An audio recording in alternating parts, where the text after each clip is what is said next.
आज मैं एक्सप्लेन करूंगी द मैंडालोरियन सीजन को। मैं आपको बता देती हूँ कि मैंडालोरियन होते कौन है। ये दरअसल एलियंस है जो किसी दूसरे प्लेनेट से हमारी दुनिया में आए हैं। वे बहुत अच्छे योद्धा है जो अच्छी तरह से लड़ना जानते हैं। जैसे ही कहानी की शुरुआत होती है, हम मैंडालोरियन को देखते हैं जो अपने टारगेट की शिकार के लिए एक बार में जाता है। उसे पकड़ने के लिए उन्हें 2 डिवाइस दी जाती है। एक डिवाइस तो टारगेट की तस्वीर दिखाती है, जबकि दूसरी लोकेशन बताती है। इस वक्त उसका टारगेट है किस जगह पर। वो अपना शिकार बड़ी आसानी से कर भी लेता है और लाकर अपने बॉस को भी दे देता है। बॉस उसे इनाम देता है और उसे अगला टारगेट बताते हैं। अब जिसका शिकार तुम्हें करना है उसकी उम्र 50 साल है, पर हाँ, उसे पकड़ने के लिए तुम्हें थोड़ा मसला पेश आ सकता है। मसला ये है कि उनके पास जो 2 डिवाइस है, जिससे मैंडालोरियन को वह डिवाइस नहीं दी जा रही जिसमें टारगेट की तस्वीर होती है। उसे सिर्फ लोकेशन डिवाइस दी जा रही है, जिसकी मदद से वह खुद 50 साल वाले शिकार को ढूंढेगा, क्योंकि बॉस के पास खुद उसकी तस्वीर नहीं होती। क्योंकि मैंडालोरियन को इसके बदले में बहुत सारा इनाम दिए जाने वाला था, तो वह खुशी खुशी इस मिशन को स्वीकार करता है। इनाम के तौर पर उन्हें ढेर सारे कार्ड दिए जाने वाले थे।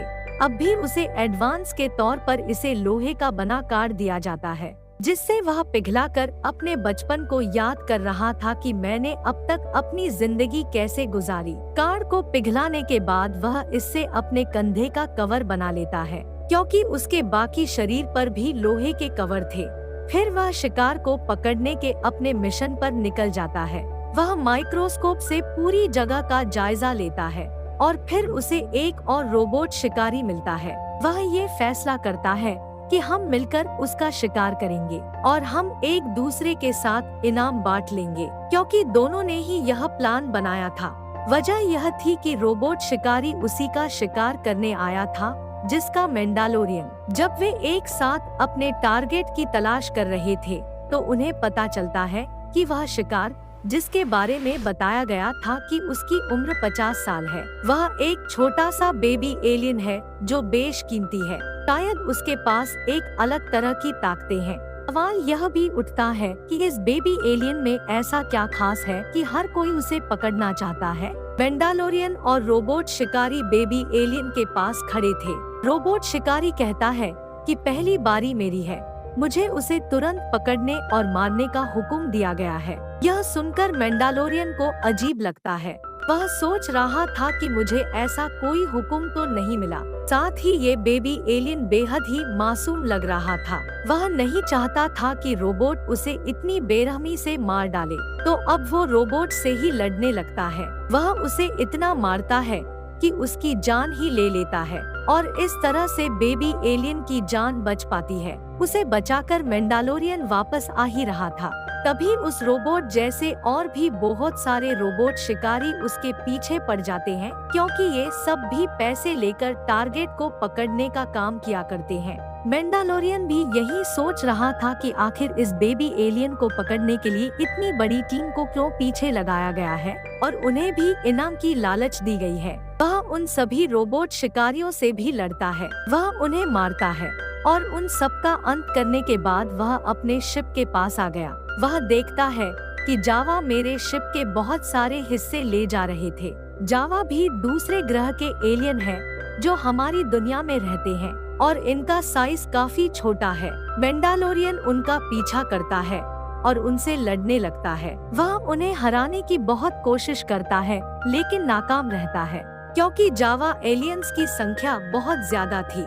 ऊपर से उनकी लड़ने की महारतें और भी ज्यादा ताकतवर थी, इसलिए उसे मजबूरन हारकर शिप के पास वापस आना पड़ता है, क्योंकि वह शिप के हिस्से पाने में नाकाम रहा। वह एक आदमी की मदद से जावा एलियंस के पास जाता है। वे उसकी बात सुनते हैं, लेकिन एक शर्त रख देते हैं कि अगर तुम अपने शिप के हिस्से वापस लेना चाहते हो, तो तुम्हें हमारे बताए गए क्रीचर का एक अंडा हमें लाकर देना होगा। अब उसके पास और कोई रास्ता नहीं था इनकी बात मानने के अलावा, क्योंकि उसे कैसे भी करके शिप के हिस्से चाहिए ही चाहिए थे। हालांकि वह उस क्रीचर के बारे में कुछ भी नहीं जानता था। मजबूरन उनकी बात मानकर क्रीचर को खोजने के लिए निकल जाता है। बेबी एलियन भी उसके साथ ही था।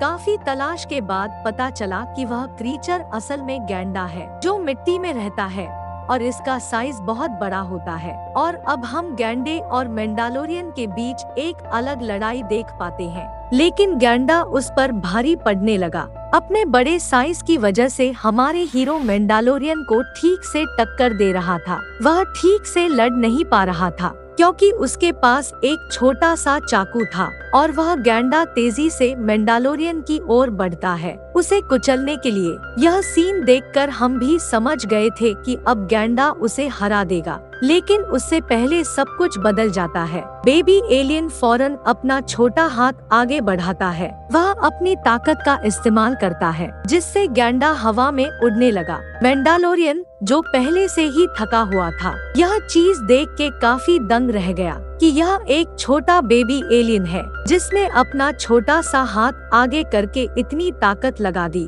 कि उसने इतने बड़े साइज के गैंडे को हवा में ही उड़ा दिया। जिसके बाद बेबी एलियन ने गैंडे को जमीन पर जोर से पटक दिया, जिससे वह बेहोश हो गया। बाकी कसर को पूरा करने के लिए मैंडालोरियन उसके पास जाता है और आखिरकार उसे जान से ही मार डालता है। उसके पास टाइम कम था, वह जल्दी से अंडा लेकर जावा के पास आता है। सभी जावा एलियंस ने उस अंडे को खा लिया, पर वादे के मुताबिक शिप के सारे हिस्से उसे लौटा दिए जाते हैं। मैंडालोरियन शिप के सभी हिस्सों को उस आदमी की मदद से जोड़ता है जिसने अभी अभी उससे दोस्ती की थी, जिसने उसकी मदद भी की थी। शिप बिल्कुल ठीक होने के बाद मैंडालोरियन बेबी एलियन को लेकर अपने बॉस के पास जाने लगता है उन्हें देने के लिए। वह उस बेबी एलियन को देखकर बहुत खुश होता है क्योंकि सभी जानते थे कि यह सबके लिए कितना कीमती है। अब मैंडालोरियन अपने बॉस को कहता है कि मैंने इसे आपको दे तो दिया, लेकिन आप इसके साथ करेंगे क्या? आपको ये क्यों चाहिए? क्योंकि मैंने देखा है कि बहुत सारे लोग इसे पाने के लिए इसके पीछे पड़े हैं।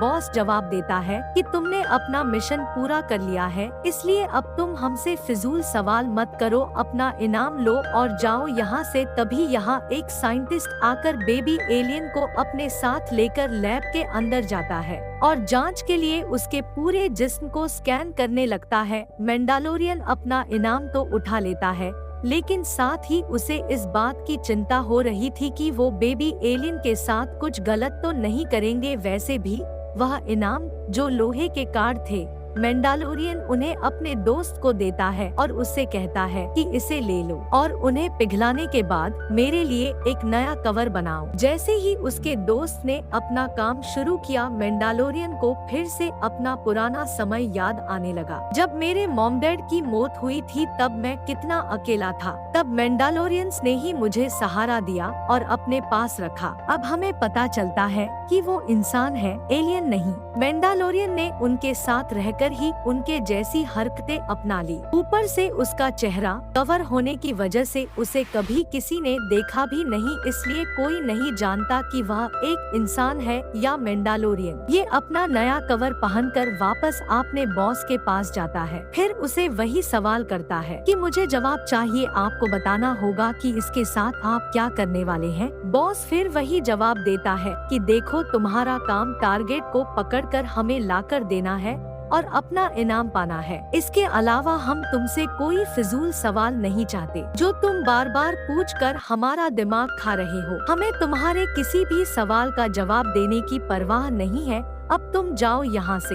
लेकिन उसकी फिक्र बढ़ती ही जा रही थी बेबी एलियन को लेकर कि उसकी जान को खतरा भी हो सकता है। तो अब वो फैसला करता है कि मैं कैसे भी करके उसकी जान बचा कर ही रहूँगा। वह सीधे उस जगह पर जाता है जहां बेबी एलियन को रखा गया था। वो अपनी आग की ताकत से आसपास के सभी लोगों को जलाता जा रहा था जो उसके रास्ते में आ रहे थे। फिर वो बेबी एलियन को लेकर बाहर आने लगता है। इसी वजह से रोबोट शिकारियों को पता चल गया कि बेबी एलियन को किसी ने चुरा लिया है, तो अब उसे रोकने के लिए वो भी आ गए और वो मैंडालोरियन को चारों तरफ से घेर लेते हैं। हालांकि वो उनसे खूब लड़ता भी है, लेकिन वो तादाद में काफी ज्यादा होने की की वजह से मैंडालोरियन पर भारी पड़ रहे थे। उनसे वो कभी जीत नहीं सकता था, लेकिन सही समय पर उसकी मदद के लिए कई सारे मैंडालोरियंस उड़ते हुए यहाँ आ जाते हैं और अब हम सभी मैंडालोरियंस और रोबोट शिकारियों के बीच जबरदस्त लड़ाई को देख पाते हैं। दोनों ग्रुप्स आपस में लड़ रहे थे, जबकि मैंडालोरियन जो कि हीरो है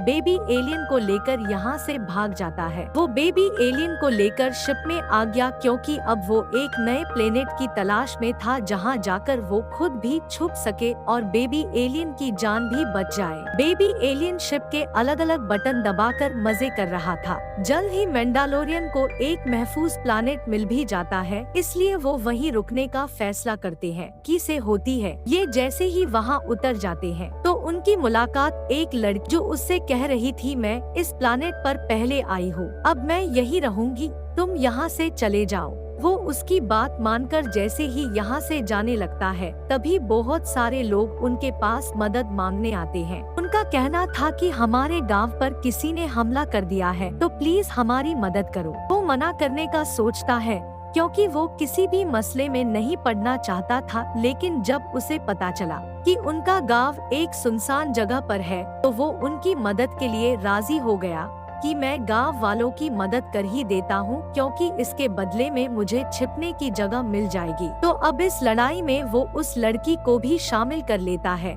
वो भी एक फाइटर थी, लड़ना शिकार करना काफी अच्छी तरह से जानती थी। इस वजह से सारा गांव खुशी से झूम उठता है और हर कोई बेबी एलियन के साथ खेलने लगता है। जिसके बाद वो दोनों गांव वालों के पास जाते हैं और उन्हें एक बुरी खबर सुनाते हैं कि खतरा अभी टला नहीं है।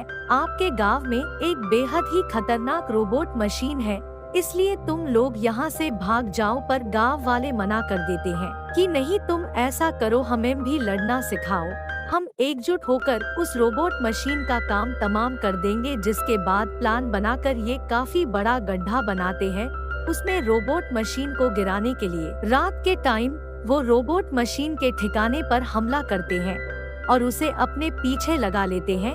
3 से 4 कोशिशों के बाद आखिर रोबोट मशीन को गड्ढे में गिरा ही देते हैं। मशीन खुद को संभाल नहीं पाती, वो उनके काबू में आ गई थी। इसका फायदा उठाकर मैंडालोरियन उसके पास जाकर उस पर बॉम्ब लगा देता है और एक बड़े धमाके के बाद रोबोट मशीन का काम तमाम हो जाता है। तभी एक रोबोट शिकारी यहाँ आता है और बेबी एलियन को मारने की कोशिश करता है, लेकिन मैंडालोरियन की दोस्त बेली उसे गोली मार देती है। वो परेशान हो गया ये सोचकर कि ये जगह भी हमारे लिए सुरक्षित नहीं है। तो अब बेबी एलियन और मैंडालोरियन शिप में बैठकर किसी और सुरक्षित प्लानेट की तलाश में निकल जाते हैं जहां कोई भी इन पर हमला न कर सके। लेकिन तभी मैंडालोरियन का बॉस उससे कांटेक्ट करता है और बता रहा था कि जिस क्लाइंट का हमसे सौदा हुआ था, जिसे हमें बेबी एलियन देना था, वो हम सबका दिमाग खा रहा है और नाक में दम करके रखा है उसने। अब हम तुम्हारे साथ एक प्लान बनाना चाहते हैं।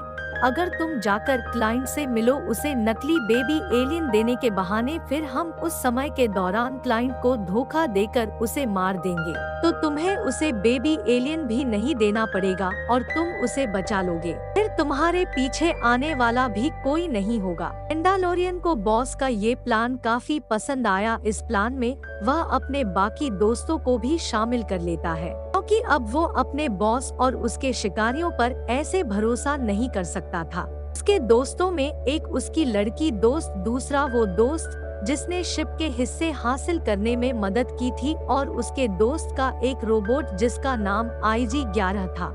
वो सभी लोग प्लान के मुताबिक क्लाइंट से मिलने निकल जाते हैं। सफर करते करते रात हो जाती है। वो सभी एक जगह रुककर रात बिताने का फैसला करते हैं। तभी उन पर उड़ने वाले खतरनाक क्रीचर जो ड्रैगन की तरह दिख रहे थे, उन पर हमला कर देते हैं। उस हमले में मैंडालोरियन का बॉस काफी जख्मी हो जाता है, क्योंकि इन क्रीचर का जहर उसके शरीर में फैल रहा था। वह मरने वाला था। तभी बेबी एलियन उसके पास आकर उसके जख्म पर अपना हाथ रखता है और अपनी कोई अनोखी ताकत लगाकर जख्म बिल्कुल ठीक कर देता है। जहर भी खत्म हो जाता है और बॉस की जान भी बच जाती है। ये देखकर बॉस बहुत खुश हो जाता है। फिर अगले दिन जब वो अपने मिशन पर जाने लगते हैं, बॉस अपने साथ आए सभी शिकारियों को मार डालता है और बॉस मैंडालोरियन के सामने ये राज खोलता है कि मैंने और मेरे शिकारियों ने तुम्हें मारने का प्लान बनाया था। हम तुम्हें मारने आए थे, पर क्योंकि बेबी एलियन ने मेरी जान बचाई इसलिए मैंने अपना प्लान बदल दिया। इससे पहले कि मेरे शिकारी तुम्हें मारते मैंने उन्हें ही मार दिया और अब हम दूसरे प्लान के मुताबिक ही चलेंगे, यानी हम क्लाइंट को मारेंगे और जब वो क्लाइंट के ठिकाने पर पहुंचते हैं तब वो देखकर हैरान रह जाते हैं कि क्लाइंट ने अपनी हिफाजत के लिए अपनी जरूरत से ज्यादा ही रोबोट्स और गार्ड्स रखे हैं जो हर जगह घूम रहे थे। वो ये अंदाजा लगा लेते हैं कि अगर हम क्लाइंट को मार भी दे तो बचकर निकलना मुश्किल हो सकता है, पर क्योंकि वो यहाँ आ ही गए थे तब उन्हें अपना काम करना ही था। वो अपने साथ एक बेबी कवर लाए थे। उनके मुताबिक इसमें बेबी एलियन है, पर वो उसे अपने साथ लाए ही नहीं थे, बल्कि मैंडालोरियन उसे अपने दोस्त के पास छोड़कर आया था जो शिप की तरफ जा रहा था, जबकि क्लाइंट से मिलने मैंडालोरियन उसके दोस्त और बॉस आए थे। क्लाइंट इस बात से काफी खुश था कि आखिरकार में बेबी एलियन को हासिल कर ही लूंगा, पर क्लाइंट के पास उसके सीनियर की कॉल आती है जो बताता है तुम क्या समझ रहे हो कि ये तुम्हें बेबी एलियन देने आए हैं? ऐसा कुछ नहीं है, बल्कि ये तो तुम्हें धोखा दे रहे हैं। तुम्हारी जान लेने के इरादे से यहाँ आए हैं क्योंकि बेबी कवर बिल्कुल खली है। ये सुनकर क्लाइंट गुस्से में लाल हो जाता है और उसके रोबोट साथी इन पर हमला कर देते हैं। कुछ ही देर में और भी बहुत सारे रोबोट उन्हें चारों तरफ से घेर चुके थे। मौका पाकर मैंडालोरियन साय आ जाता है और अपने दोस्त से पूछता है बेबी एलियन तुम्हारे साथ है ना? लेकिन उसकी बातें क्लाइंट के 2 रोबोट गार्ड्स ने सुन ली थी जो अब मैंडालोरियन के दोस्त के पीछे जाने लगते हैं बेबी उससे छीनने के लिए। इसी बीच क्लाइंट का सीनियर भी वहां आ जाता है जो सबसे कहता है कि हमें उस बेबी एलियन को किसी भी कीमत पर हासिल करना है, उसके लिए हम कुछ भी कर सकते हैं। क्लाइंट के गार्ड रोबोट्स ने बेबी एलियन को हासिल कर लिया था जिसे वो अपने साथ लाए थे, पर वो अंदर नहीं जा रहे थे, बाहर ही रुक गए थे, इस बात के इंतजार में कि जब हमें हुक्म मिलेगा हम तभी अंदर जाएंगे। इसी बीच मैंडालोरियन के दोस्त का रोबोट आता है जो IG-11 है। वो दोनों गार्ड्स से लड़ता है और उन्हें मार डालता है और उनसे बेबी एलियंस को छीन लेता है। वो उसे मैंडालोरियन के पास ले जाना चाहता था, जबकि मैंडालोरियन और उसके सभी साथी अभी भी वहीं फंसे हुए थे क्योंकि क्लाइंट का सीनियर अपने साथ बड़ी बड़ी मशीन गन्स लाया था। अंदर मैंडालोरियन अपने साथियों से बात करने लगता है। वो इस बात को आज कबूल कर ही लेता है कि हाँ, मैं इंसान के रूप में मैंडालोरियन हूँ, क्योंकि जब मेरे काम कोई नहीं आया तब मैंडालोरियंस ही मेरा सहारा बने। और तभी क्लाइंट का सीनियर उन्हें सरेंडर करने के लिए कहता है अपने आप को हमारे हवाले कर दो, वरना एक एक झटके में हम तुम्हें मार देंगे। वो लोग तो यहाँ से भागने का रास्ता ढूंढ रहे थे। उन्हें एक अंडरग्राउंड रास्ता मिल जाता है, लेकिन इसका दरवाजा बहुत मजबूत था जिसे ये तोड़ नहीं पा रहे थे। फिर यहाँ वो रोबोट IG-11 बेबी एलियन को लेकर आ गया था। आते ही वो सभी रोबोट गार्डों से लड़ने लगता है। वो भी उसका सामना करने को तैयार थे। अंदर जैसे ही मैंडालोरियन को इसके बारे में पता चला वो भी बाहर आ गया इन रोबोट गार्डों से लड़ने के लिए। वो सभी को मशीन गन से शूट कर रहा था, पर तभी क्लाइंट का सीनियर मैंडालोरियन को गोली मार देता है जिससे वो जख्मी होकर नीचे गिर जाता है। उसका दोस्त अब वहाँ आता है और मैंडालोरियन को अंदर ले जाता है।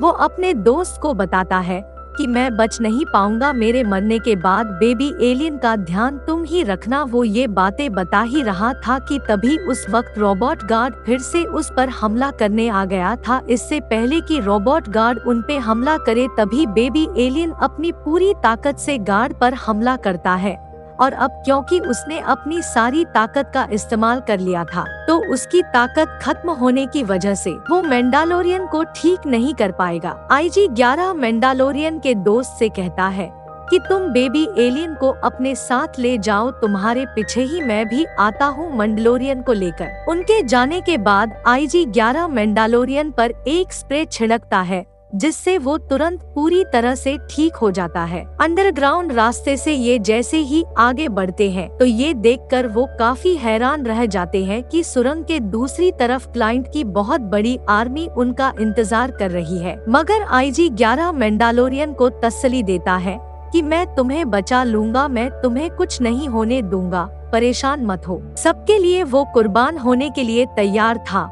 हालांकि मैंडालोरियन उसे बहुत रोकता है, पर बाहर आकर अपनी जान पर खेलकर सभी फोर्सेस को एक एक झटके में खत्म कर देता है। अब मैंडालोरियन और उसके साथी सुरंग से बाहर तो आ गए थे, लेकिन उन्हें मरने के लिए क्लाइंट का सीनियर भी यहाँ पहुँच चुका था। अब मैंडालोरियन अपनी रॉकेट बेल्ट का इस्तेमाल करता है और उड़ते हुए वो उसकी शिप के पास जाता है, उस पे बॉम्ब लगाकर उसे तबाह कर देता है। फिर अगले ही सीन में हम देख पाते हैं कि मैंडालोरियन अपने साथियों के साथ खड़ा था। उसका बॉस दोबारा से उसे शिकारी बनने के लिए कहता है, लेकिन वो ये कहकर मना कर देता है कि मेरा एक और मिशन अभी बाकी है। मैं बेबी एलियन को एक ऐसी जगह पर पहुंचाना चाहता हूं जहां ये बिल्कुल महफूज रहेगा।